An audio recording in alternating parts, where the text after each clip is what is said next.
me pongo a odiarte sordamente. Entrena militarmente a los jóvenes, principalmente a matar.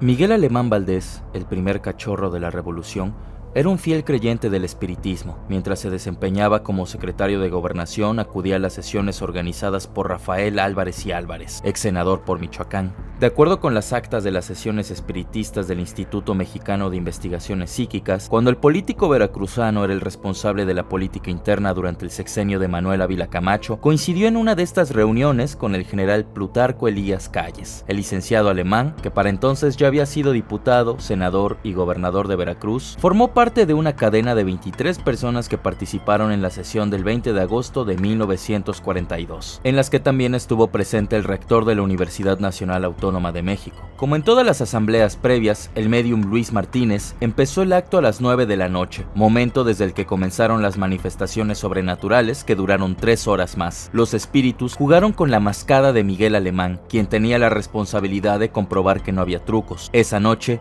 el secretario de Gobernación se sentó en la mesa presidida por el medium Luisito, y tras esperar poco tiempo, presenció la aparición de una luz blanquecina que fue aclarándose hasta volverse perfectamente visible y convertirse en una forma globosa de contornos difusos. El doctor Fernando Carranza fue el responsable de redactar el acta de la sesión. Después de un rato cuya duración no es fácil estimar, por permanecer todos con el espíritu alerta y en medio de la oscuridad, apareció una luz blanquecina de identidad escasa, lo que poco a poco fue aclarar más y más hasta hacerse perfectamente visible. Tenía forma globosa, con los contornos difusos. La impresión que dejaba por la persistencia de la impresión luminosa en la retina era como la de un núcleo luminoso seguido de una cauda cuya extremidad se perdía insensiblemente. Describía movimientos variables pero con tendencia a formar arcos de círculo. Aparecieron enseguida otras luces, 2 de ellas moviéndose en conjunto. Aparecieron 4 a una parte de los que formaban la cadena y 6 a otros. Algunas luces tendían a crecer excéntricamente, y en tal caso su núcleo central se atenuaba hasta adquirir luminosidad uniforme. Algunas de dichas luces pasaban repetidas veces frente al medium, otras se acercaban a los formadores de la cadena, y en ese momento, algunos de los presentes avisaron que se les tocaba en distintas partes del cuerpo. En un momento, una caja de música que tocaba constantemente pasó sobre la cabeza de algunos circunstantes, y momentos después, la mascada que llevaba el licenciado Miguel Alemán en el bolsillo de su americana fue extraída por una mano invisible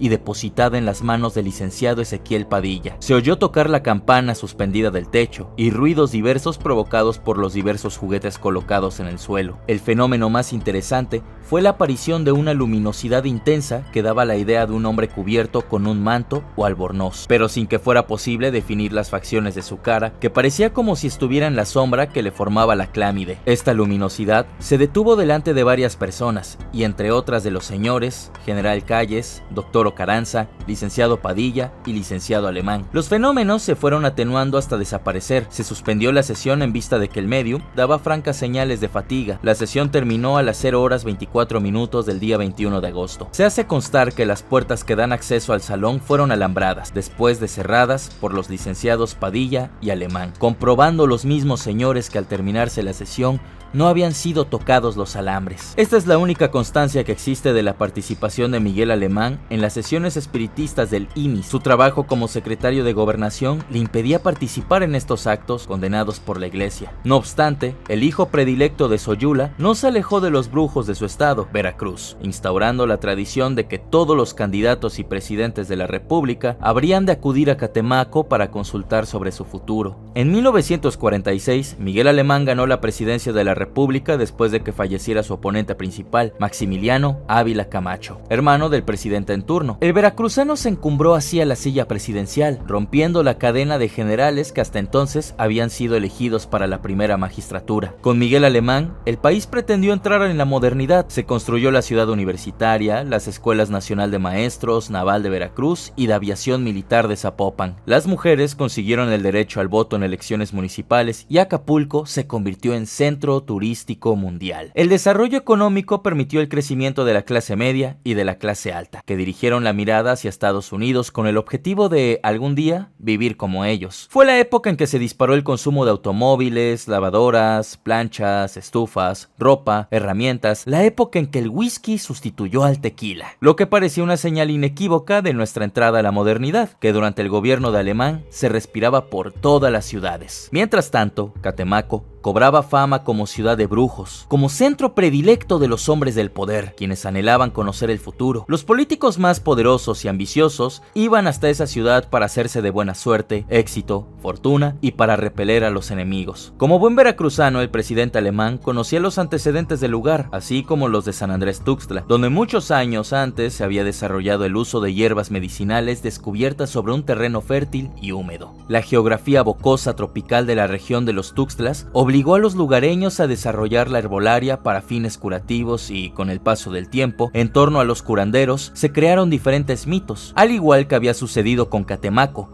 donde se hablaba de la muerte del único mono blanco, un animal que había transmitido su sabiduría milenaria a un mago poderosísimo, o la historia del brujo Gonzalo Aguirre, cuyos poderes habrían dado a la ciudad la fama que ostentaba como centro de magia. El padre Bonifacio Ribasosa, canciller de la diócesis de San Andrés Tuxtla, donde se venera a la Virgen del Carmen, que fue traída por los misioneros carmelitas desde Barcelona, dio su explicación de por qué se desarrollaron tanto las limpias y las artes de los curanderos. La gente que visita a la Virgen del Carmen acostumbra a frotar su cuerpo con flores de albahaca mientras reza para pedirle un favor. Esto se llama hacer una limpia. Hace muchos años, los misioneros franciscanos enseñaron a los indígenas que era necesario limpiar la casa cuando alguna persona importante llegara de visita. De igual forma, cuando uno recurría a la Virgen o a los santos, uno debía procurar ir limpio y presentable ante los ojos de Dios. Por eso, explicó Ribasosa, la Iglesia Católica permitió el uso de esta práctica e incluso dejó que en la última visita a México el Papa Juan Pablo II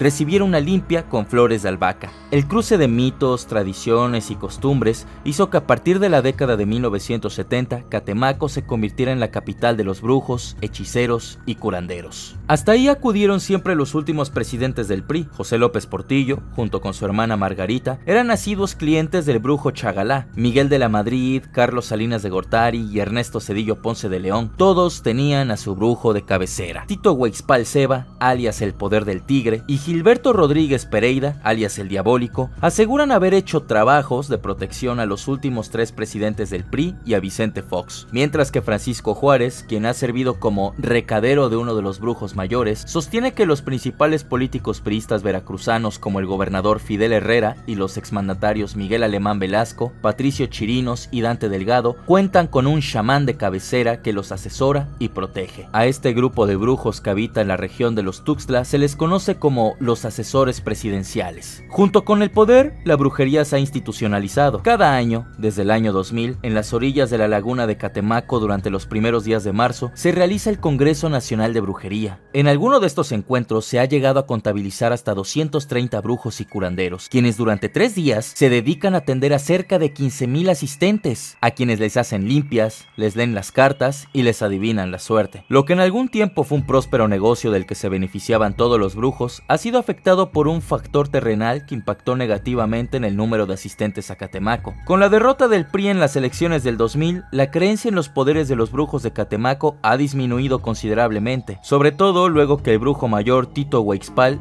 vaticinó el triunfo de Francisco Labastida en las elecciones de ese año. El triunfo del Partido Acción Nacional resultó ser un peligro para los brujos de Catemaco. En agosto de 2003, el diputado local panista Ángel Deschamps presentó una iniciativa de ley según la cual se podrá aplicar de 1 a 5 años de prisión, así como una multa de hasta 300 veces el salario mínimo a los yerberos, curanderos, chamanes, esoteristas, astrólogos, adivinos, magos, espiritistas, brujos y cartomancianos, que engañan a la gente tratando de hacerle creer que la curan. La propuesta del legislador panista no prosperó, y el actual gobernador del estado, Fidel Herrera, emergido del PRI, aprovechó la polémica para ponerse del lado de los brujos de Catemaco, quienes ante los peligros de los vaivenes políticos encontraron en internet un nuevo escape a sus poderes. Hoy en día, los brujos navegan por el ciberespacio ofreciendo sus servicios de magia y hechicería acordes al mundo globalizado. No solo Veracruz es famoso por sus brujos y hechiceros, ni por sus políticos buscándolos. También en Oaxaca existe una larga tradición la cual adquirió mayor reconocimiento gracias a María Sabina, la chamana, que en la década de los 70 se dio a conocer en todo el mundo por sus dotes de vidente y por curar con hongos alucinógenos. Miguel de la Madrid, Margarita López Portillo y muchos otros políticos nacionales y extranjeros, así como diversos escritores, poetas, pintores, cantantes y estudiosos reconocidos, pasaron por casa de la indígena mazateca, buscando vivir la experiencia de los hongos, que se habían convertido en el oráculo del momento, en el Alep de moda. Incluso hubo una película sobre la vida de María Sabina,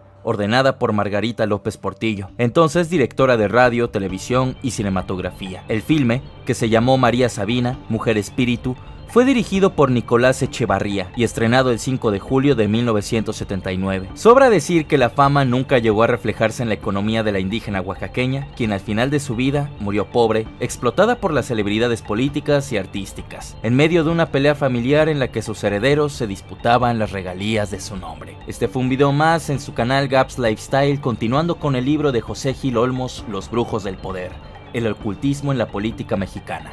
Nos vemos el próximo jueves.